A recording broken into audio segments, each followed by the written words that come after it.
A primeira questão é o limite quando x tende a zero de e elevado a x menos 1 dividido por ln de 1 mais x.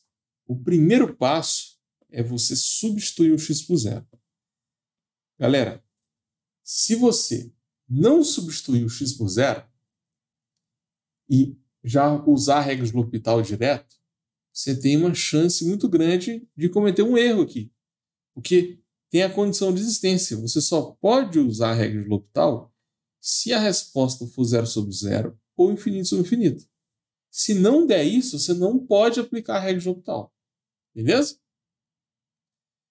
Então, substitui o x por zero. Vai ficar e elevado a 0 menos 1 ln de 1 mais 0. Eu já fiz essa conta, né? Lá no início. Aqui fica 1 menos 1, e embaixo fica o ln de 1. ln de 1 é 0. Se você tiver calculadora, você pode colocar esses resultados na calculadora e verificar. Se não pode usar a calculadora na prova, aí você tem que fazer uma revisão da matemática básica, né? Então, para você passar em cálculo de primeira, fique esperto com essa dica. Se pode usar a calculadora na prova, para que você vai ficar revisando regrinha de fração, de raiz, de ln? A parte numérica, quando não tem x, por exemplo, sei lá, 3/4 menos meio. Se você tem dificuldade em fazer isso e pode usar a calculadora na prova, usa a calculadora. Não perde tempo com isso aqui não. Tá? Porque normalmente quando pode usar a calculadora na prova, você tem que usar. Se você não usar, não dá tempo de terminar a prova, né? Então, fica essa dica aí para vocês. 1 menos 1 dá 0 e o ln de 1 também é 0. Por que o ln de 1 é 0? ln de 1 é igual a x. Definição de logaritmo, né? E elevado a x tem que dar 1. E elevado a quanto que vai dar 1? É elevado a 0, né? Por isso que o ln de 1 dá 0. É só você usar a definição de logaritmo. Aí é o que eu estou falando. Se na sua faculdade pode usar a calculadora, você vai lá e digita o ln de 1 e fala que é 0. Acabou. Se não pode usar a calculadora, aí você tem que revisar as propriedades de logaritmo. Beleza? Então, esse é o limite do tipo 0 sobre 0. Podemos aplicar a regra de L'Hopital. Então, a gente vai fazer o limite quando o x tende a 0. Aí a gente vai derivar o de cima.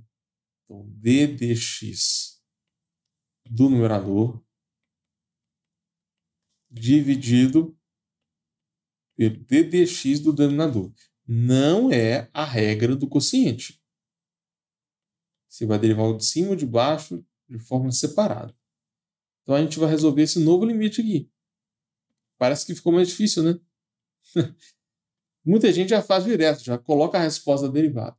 Mas para quem está começando, eu recomendo fazer assim. Aqui, no denominador, a gente vai usar a regra da cadeia. E no numerador, é uma soma, né? Então, a gente pode separar. Em cima vai ser a derivada do e elevado a x menos a derivada do 1. Vamos fazer bem passo a passo. Derivada de uma subtração, subtração das derivadas, né? O numerador vai ser mais tranquilo. Agora, o denominador você tem que aplicar a regra da cadeia. Primeiro você deriva o ln e vai ficar 1 sobre o que está lá dentro. 1 sobre 1 mais x.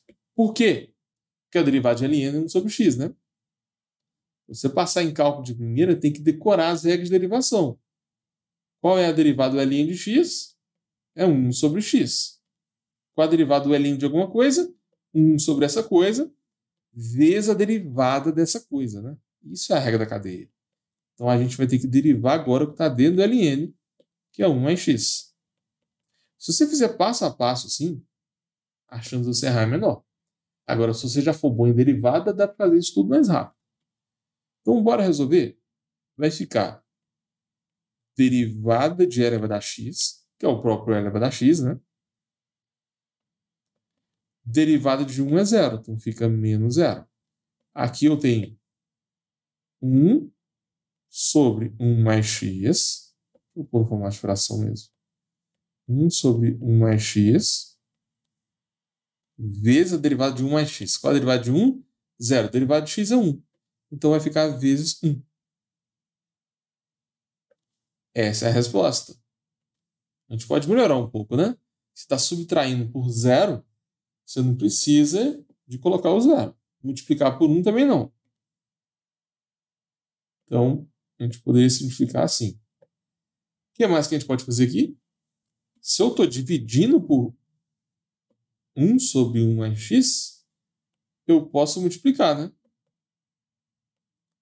Vai ficar e elevado a x vezes 1 mais x.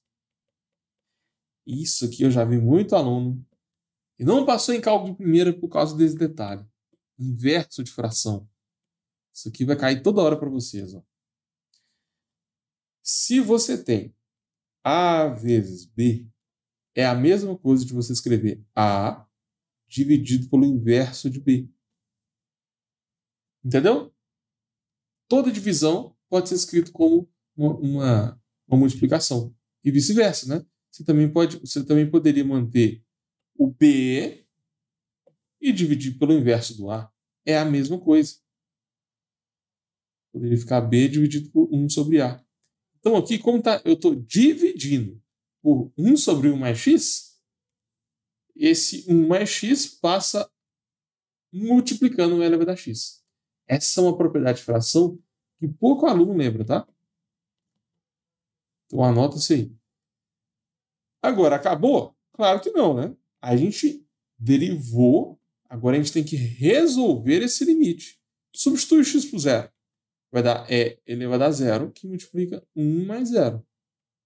E elevado a 0 dá 1. 1 mais 0 dá 1.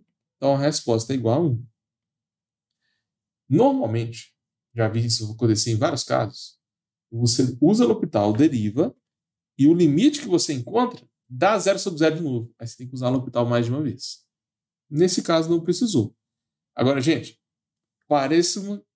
do jeito que eu fiz aqui, pareceu difícil. Mas se você for bom em derivadas, dá para você fazer isso aqui, essa parte aqui, ó, de cabeça. Entendeu? Derivado de cima é elevado a x. Derivado de baixo fica 1 sobre 1 mais x.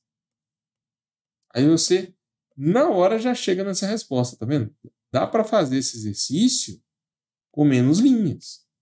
Mas se você está começando, se você ainda tem dificuldade em derivadas, aí eu recomendo fazer passo a passo. Olha aí, eu resolvi o exercício bem mais rápido, né? Para quem está começando, vale a pena fazer assim. Em vez de eu colocar a resposta, escreve o d dx e vai derivando com calma. Porque se você errar a derivada aqui, já era.